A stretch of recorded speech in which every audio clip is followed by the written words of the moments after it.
The theme for this year of 16 days against gender-based violence is actually quite significant. Hear me too. The reason it is significant is because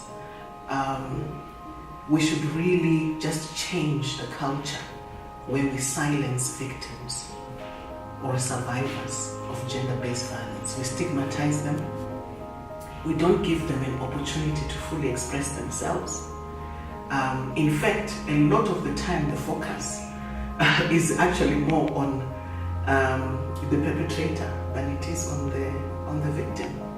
So this time round, Hear Me Too is telling us that, first of all, we need to make sure that the voice of the survivor becomes the voice, when it comes to gender-based violence. Let's start believing survivors when they tell us that they've been violated.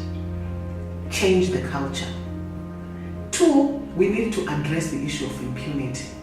The whole reason why survivors of gender-based violence are sometimes unable to speak is because a lot of the time the perpetrators get away with it. We really need to start focusing on challenging the impunity, right? As far as perpetrators are concerned, perpetrators must be brought to account. Let's focus on that. Let's use the voice of the survivor to push for justice, right?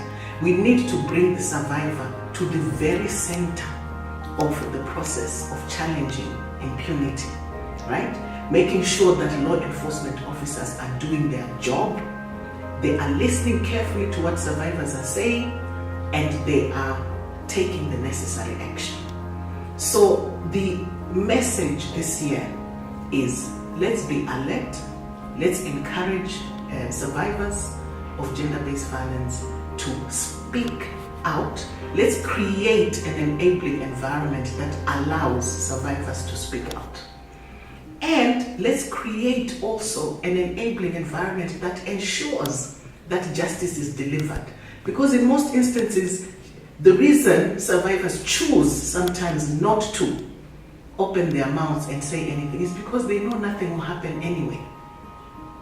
So let's be more vigilant about ensuring that justice is delivered for survivors.